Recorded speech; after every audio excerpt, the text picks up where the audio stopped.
నమస్తే welcome to Aadya media. ప్రస్తుతం మనతో పాటు ఉన్నారు Telugu film industry producer, director, actor lion Sai Venkat గారు.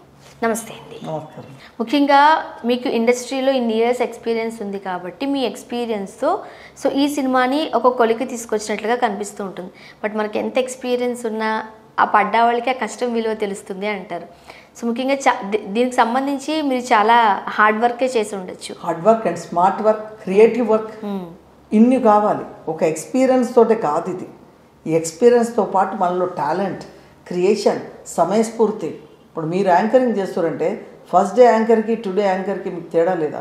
ఇది మీకే తెలుసు ఎలా కూర్చోవాలి, ఏంటి బాడీ లాంగ్వేజ్.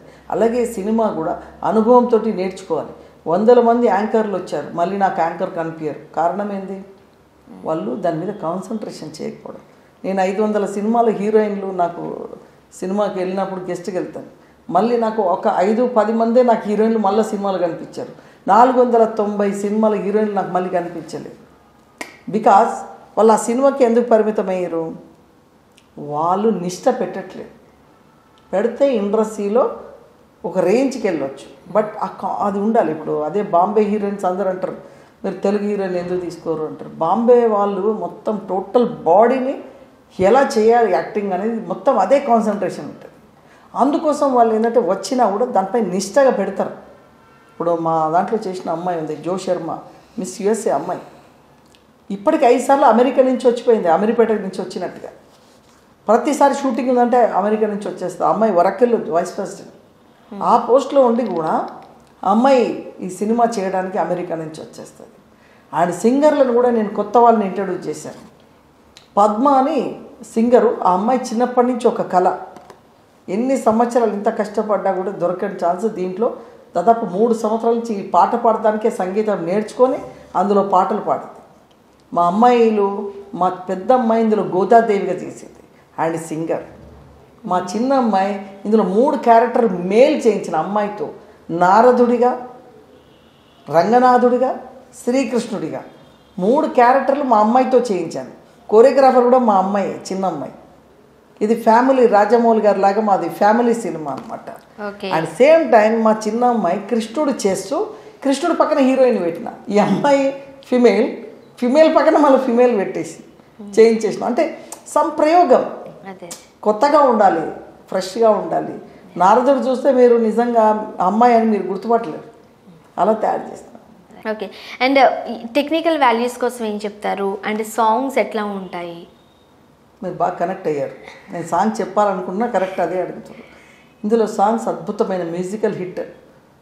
అంటే ఒక సాంగ్కి ఒక సాంగ్ మించి ఉంటుంది. ఒక వెంకటేశ్వరుడి మీద సాంగ్, ఒక రామానుజులు, భగవత్ రామానుజుల మీద సాంగ్ నాకు 6 నెలలు పట్టింది అది రాయించాలి అంటే. సాటిస్ఫై కాను. ఎందుకంటే ఇది ప్రజల్లోకి వెళ్ళి రేపు 100 సంవత్సరాలైనా కూడా, అంటే మనం చూడండి 70 సంవత్సరాలు ఫిలిం ఇండస్ట్రీలో ఎప్పుడో 60-70 ఏళ్ళ కింది పాటలు ఈరోజు కూడా అద్భుతంగా వింటుంటాం మనం. బట్ 1 ఇయర్ కింద 2 ఇయర్ క్రితం వచ్చిన పాటలు మనకు గుర్తులేవు. సాహిత్య విలువలు లేవు ఇప్పుడు. ఆ పాటలు ఎందుకు వస్తున్నాయో ఎందుకు పోతున్నాయో తెలియదు. హీరోయిన్ ఒక పాట కోసం వస్తుంది, డ్యాన్స్ చేసిపోతుంది. హీరోయిన్కి కూడా ఎక్కడ ఇన్వాల్వ్మెంట్ లేదు క్యారెక్టర్లో. ఇప్పుడున్న హీరోలంతా వాళ్ళే వచ్చారా, కొట్టారా, పోయారా, ఇంతే. అంటే ఇస్ ట్రెండ్ మారిపోయి.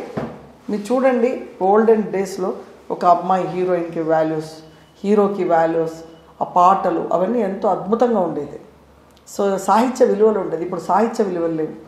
సో ఈ సినిమాలో సాహిత్య విలువలు ఇస్తూ ఈ పాట వింటే అబ్బా ఇంకా వినాలి, దేవుని తన్మయత్వం చెందేలాంటి పాటలు తయారు చేశారు. అవి కూడా అన్ని లాంగ్వేజ్లో రెడీ అయిపోయినాయి. తెలుగు, కన్నడ, తమిళ్ రెడీ అయిపోయినాయి సాంగ్స్. అండ్ హిందీ అవన్నీ జరుగుతున్నాయి. అండ్ సంస్కృతంలో కూడా జరుగుతుంది. సంస్కృతంలో ఫస్ట్ టైం మనం చేస్తున్నాం. ఇది కూడా ఒక చరిత్ర అనమాట. ఇప్పటివరకు ఎవరు చేయలేదు, ఇవి చేయడం కష్టం ఇది. సో చేయబోతున్నాం. మీ ఛానల్ కూడా ఇంకా బాగా నడవాలని, మా జయహో రామానుజ సినిమాని మీ ద్వారా కూడా బాగా వరల్డ్ వైడ్ పబ్లిసిటీ చేయాలని కోరుతూ ధన్యవాదాలు. థ్యాంక్ యూ సో మచ్ అండి. Thanks for coming. అండ్ ఈ మూవీ బిగ్గెస్ట్ హిట్ కావాలని మనస్ఫూర్తిగా